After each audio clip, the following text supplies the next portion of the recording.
Bonjour à toutes et à tous, ici IcePlayer. Nous nous retrouvons pour une nouvelle vidéo de théorie sur le mode histoire de l'IFSCL. Nous commençons à avoir de plus en plus d'éléments concernant le story mode et il est grand temps de les réunir pour former des théories bien plus complètes que celles que nous avons pu faire jusqu'à présent.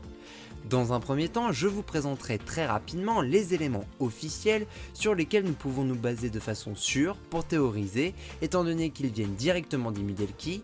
Puis dans un deuxième temps, nous partirons directement sur la théorie qui nous intéresse dans cette vidéo, comment fonctionnent les retours vers le passé orange et bleu. Pour information, toutes les théories présentées dans cette vidéo ont été coécrites avec Ascry et Lyriscore, deux fans absolus de Code Lyoko et bien sûr de l'IFSCL. C'est grâce à eux que les théories que je vais vous présenter dans les minutes qui suivent ont pu atteindre un tel niveau de pertinence. Je tenais donc à les remercier de m'avoir épaulé dans l'écriture de cette vidéo. Mais bref, assez de présentations comme ça, c'est parti. Tout d'abord, plusieurs déclarations d'Imidelki qui ont été faites sur les différents réseaux de l'IFSCL sont à prendre en compte pour nos théories. Premièrement, Imu compte bien garder canonique le fait que Xana a été éliminé à la fin de la saison 4. Attention, cela ne veut pas dire que Xana ne sera pas de retour post-saison 4. Cela veut juste dire qu'Imu considère que le programme multi-agent lancé par Jérémy dans l'épisode 94 détruit Xana de façon définitive. Gardez bien cette nuance à l'esprit, elle est importante pour la suite. Deuxièmement, le placement de William dans l'Imus Room Cathedral of Mysteries est censé être le même que dans l'Imus Room 3.6.x. S'il n'est pas au même endroit, c'est uniquement parce que la salle des machines numéro 1 n'était pas prête.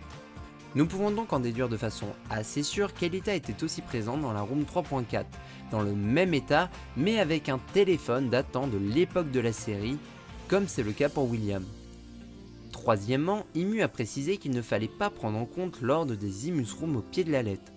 Ce que je veux dire par là, c'est que les rooms sont avant tout des prototypes pour tester les futurs ajouts avant d'être des teases pour le mode histoire. Voici donc tous les présupposés qu'Imidelki nous a fournis. Étant donné qu'ils proviennent directement du créateur du mode histoire, ces présupposés sont absolus et nos théories devront forcément se trouver dans la limite de ces trois présupposés pour que les dites théories soient considérées comme potentiellement justes. Cependant, à ces trois présupposés, nous allons en rajouter un quatrième qui n'est pas officiellement reconnu par Imu, mais qui nous semble évident compte tenu des informations que nous avons de la série. Ainsi, pour nos théories, nous allons considérer que le supercalculateur est incapable d'interagir avec le futur, ou du moins d'envoyer quelqu'un dans le futur. Effectivement, dans la série, ce thème n'a jamais été abordé d'une quelque manière que ce soit. Certains pourraient alors penser qu'Imu a donc un total contrôle sur ce thème. Mais nous n'avons jamais vu une fenêtre s'appelant Retour vers le futur, ou même un tease annonçant quelque chose du genre. Et nous savons qu'Imu veut que le mode histoire de l'IFSCL soit le plus proche possible de la série. De ce fait, pour nos théories, nous allons considérer qu'une personne ne peut pas aller du passé vers le futur à l'aide du supercalculateur. Et c'est bon. Maintenant que nous avons des bases solides pour développer nos théories sans qu'elles partent en vrille dès la première phrase énoncée, nous allons pouvoir attaquer les premiers éléments sur lesquels nous allons théoriser dans cette vidéo, les retours vers le passé orange et bleu.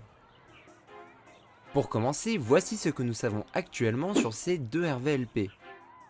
Comme vous le savez, ces retours vers le passé ont été introduits respectivement dans le trailer des versions 3.0.0 et 3.4.0. Le retour vers le passé orange annonçait l'arrivée du mode 3D dans le jeu, alors totalement inédit à l'époque. C'est également lui qui a introduit le traitement de la backstory de Code Lyoko dans le mode histoire de l'IFSCL. Nous avons déjà eu accès à ce retour vers le passé, étant donné qu'il constituait l'Imus Room de la version 3.3.0. En utilisant le programme, nous sommes revenus le 6 juin 1994, jour 2546.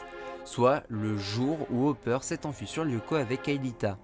Depuis cette room, le RVLP orange n'a plus fait reparler de lui. A la place, nous avons eu le droit à un autre type de retour vers le passé, le retour vers le passé bleu. Le retour vers le passé bleu annonce l'arrivée du mode histoire de l'IFSCL. Pour le moment, nous n'avons encore jamais pu lancer ce programme via le terminal. Les seules fois où nous avons pu l'apercevoir ont été à la fin des trailers des versions 3.4.0, 3.5.0 et du cycle 3.6.x. D'après ce que nous avons pu voir, il est programmé pour revenir le 9 octobre 2001 dans le trailer 3.4.0, soit le jour où Jérémy a rallumé le supercalculateur, le 9 octobre 2002 dans le trailer de la version 3.5.0, et enfin le 9 octobre 2003 dans le trailer du cycle 3.6.x. De plus, le compte à rebours annonçant le lancement du programme descend d'environ 2 secondes entre chaque trailer. Voilà donc tout ce que nous savons actuellement du retour vers le passé bleu.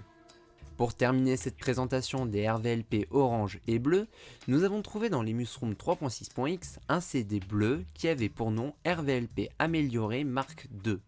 Même si ce n'est pas écrit explicitement dessus, étant donné que ce CD est bleu, il serait logique que le RVLP bleu soit gravé dessus. De plus, le retour vers le passé bleu peut être assimilé à un grand retour vers le passé, étant donné qu'il permet de revenir au moins une année dans le passé, contrairement à seulement quelques heures pour un RVLP classique, ce qui justifie largement le terme RVLP amélioré. Voici donc toutes les informations dont nous disposons actuellement sur les retours vers le passé orange et bleu. Alors entrons maintenant dans le vif du sujet, les théories. Tout d'abord, posons déjà un fait qui nous servira pour tout le reste de la vidéo.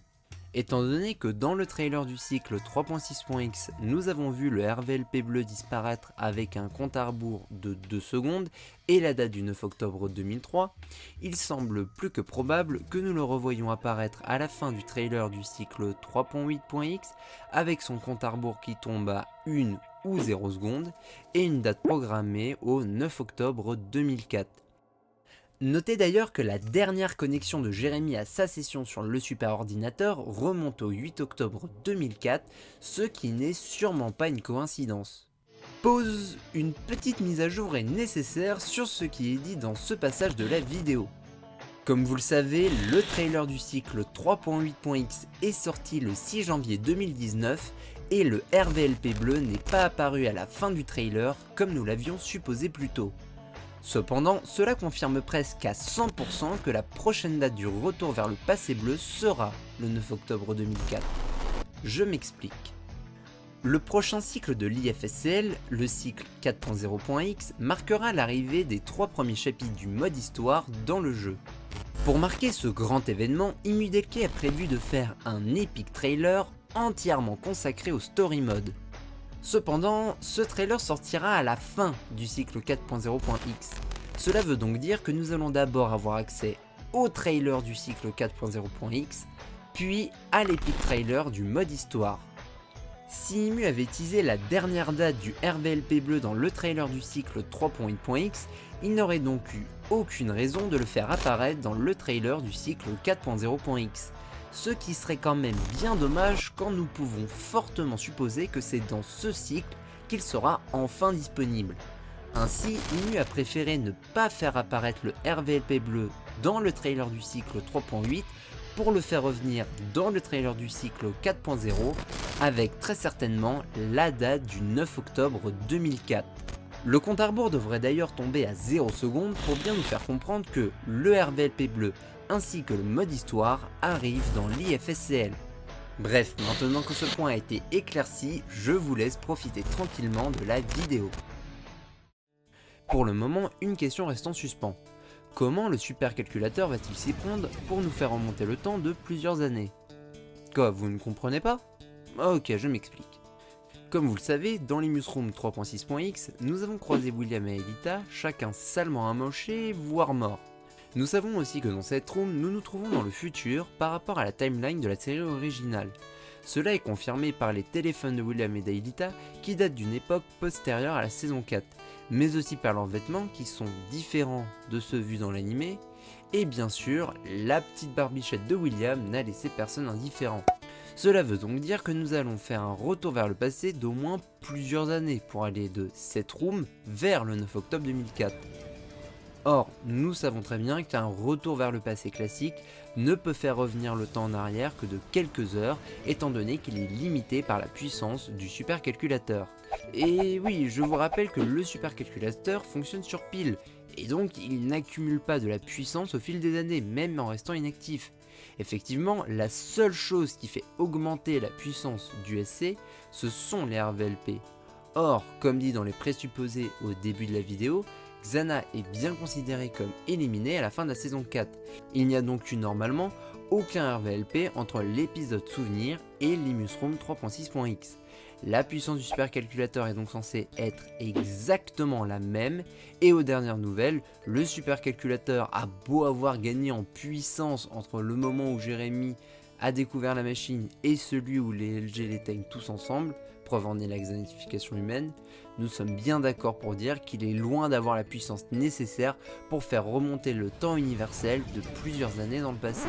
Le retour vers le passé bleu ne se distingue donc pas d'un RVLP classique que parce qu'il peut nous ramener plusieurs années en arrière, il se distingue aussi par son mode de fonctionnement qui n'est sûrement pas le même qu'un RVLP classique. Nous avons alors cherché comment pourrait fonctionner ce RVLP spécial et nous sommes arrivés à la conclusion suivante. Le retour vers le passé bleu ne peut ramener qu'une seule personne dans le temps en passant par la frontière. Quoi, vous voulez des preuves de ce que j'avance ? En voici.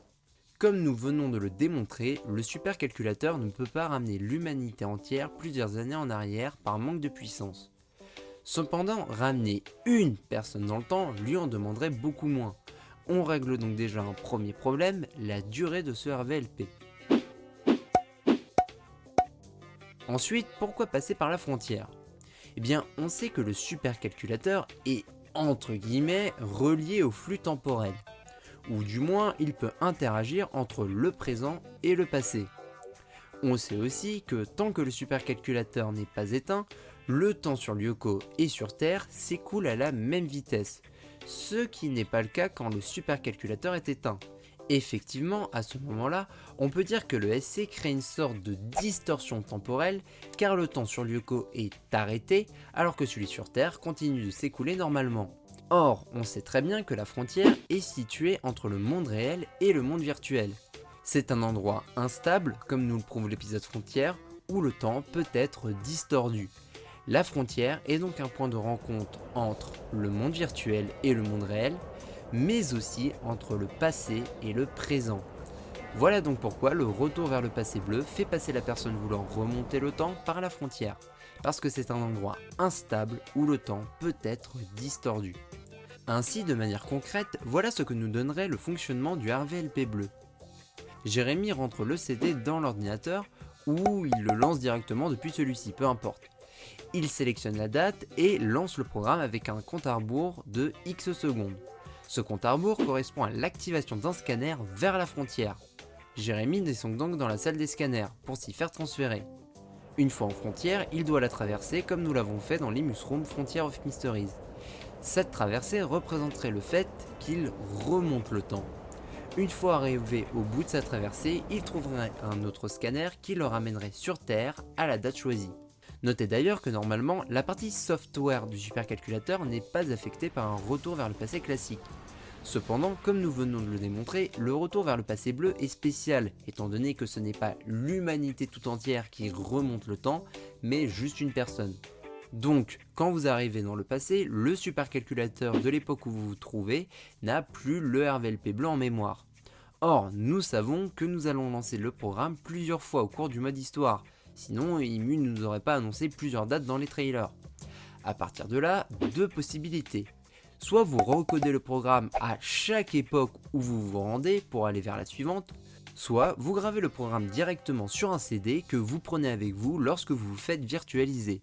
Effectivement, nous savons que le supercalculateur peut gérer la présence d'objets lors d'un transfert, tant qu'il s'agit bien d'objets et non d'êtres organiques, n'est-ce pas Odd ?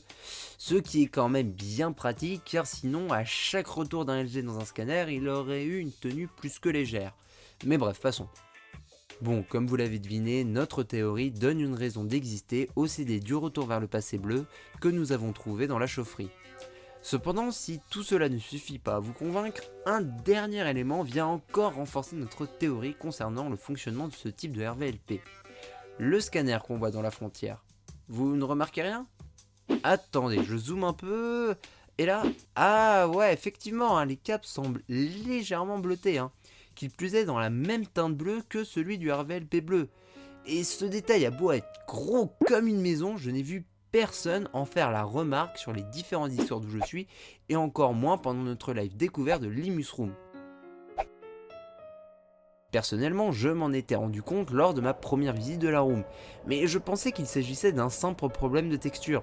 Effectivement, dans la frontière de l'Emus Room 3.5.0, les câbles du scanner avaient des couleurs normales. J'entends par là qu'ils avaient les mêmes couleurs que ceux se trouvant dans la salle des scanners.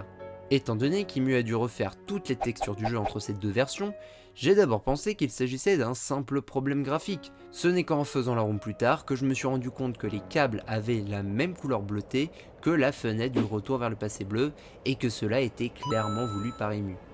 Notre théorie concernant le fonctionnement du RVLP bleu semble donc assez cohérente pour la considérer comme juste et la prendre en compte pour nos autres théories. Notez d'ailleurs que si nous suivons l'idée voulant que le supercalculateur ne fait remonter le temps qu'à une seule personne et non à l'humanité tout entière, celle-ci peut rencontrer son soi du passé car il n'a pas été supprimé comme le ferait un RVLP classique. Effectivement, avec ce type de RVLP, nous réapparaissons forcément dans un scanner. Cela voudrait donc dire que le Jérémy de l'époque où nous arrivons disparaîtrait d'un seul coup, comme ça, comme par magie. Ça semble beaucoup trop irréaliste. Et puis, on va être franc, une rencontre Jérémy du passé et Jérémy du futur pourrait être juste incroyable. Cependant, il nous reste encore un point à déterminer. Comme dit plus tôt dans les postulats de cette vidéo, le supercalculateur ne permet pas d'aller du passé vers le futur. Mais cette règle peut être contournée selon certaines conditions. Je m'explique. Soit quand Jérémy emprunte le scanner de la frontière, il revient sur Terre sous sa forme réelle. J'entends par là qu'une fois rematérialisé dans un scanner, il ne dépend plus du supercalculateur d'une quelque façon que ce soit. Si c'est le cas, cela voudrait donc dire qu'il lui est impossible de revenir à l'époque d'où il vient, étant donné que le superordinateur n'en a pas les moyens. Cela serait donc la première possibilité, celle qui admet la règle, voulant que Jérémy ne puisse pas revenir à son époque. Une deuxième possibilité doit également être prise en compte, car actuellement rien ne vient la contredire, et elle semblerait même potentiellement plus logique et viable sur certains points. Jérémy pourrait également être rematérialisé sous une forme polymorphique. Alors attention, par forme polymorphique, je ne parle pas des spectres polymorphes de Xana, ni même des spectres utilisés par les Lyoko guerriers pour leur translation sur un réplica, mais plus de la forme que Jérémy avait dans l'épisode 24, Canal Fantôme. Alors effectivement, dans cet épisode, il dit clairement qu'il est ici sous une forme virtuelle. Je suis ici sous forme virtuelle. Mais étant donné que le retour vers le passé bleu le ramène sur Terre, eh bien il serait bien là sous la forme d'un spectre avec les caractéristiques de sa forme virtuelle de l'épisode 24. Je vous l'accorde, il est vrai que nous inventons cette nouvelle forme polymorphique de toutes pièces.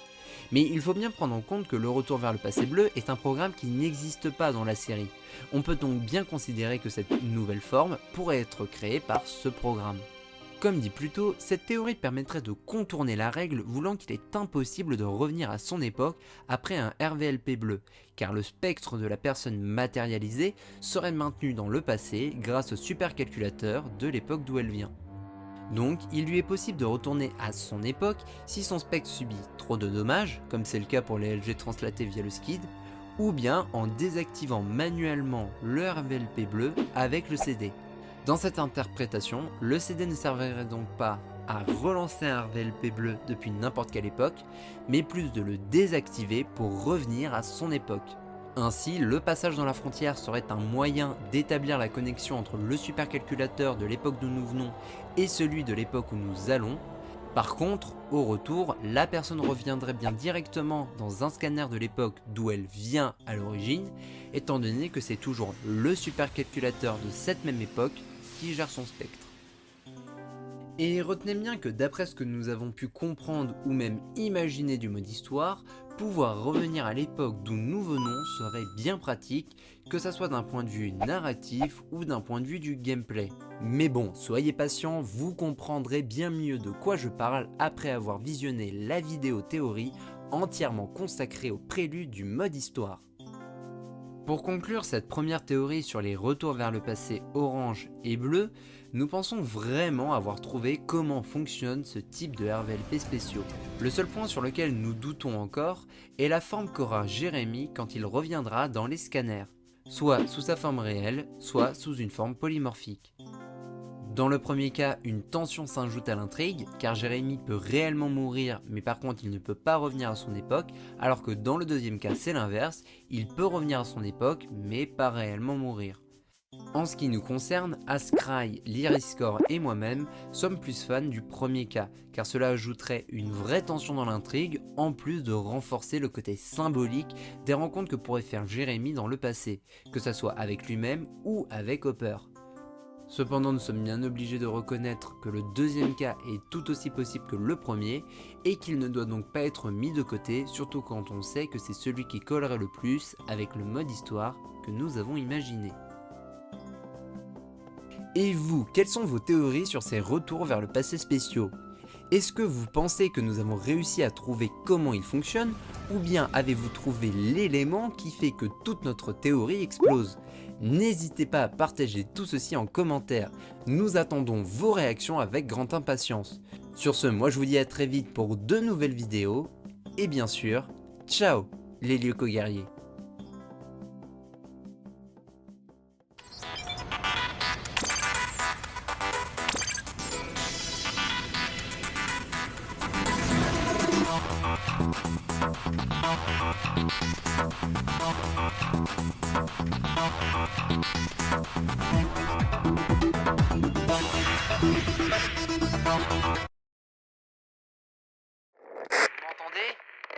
Vous m'entendez?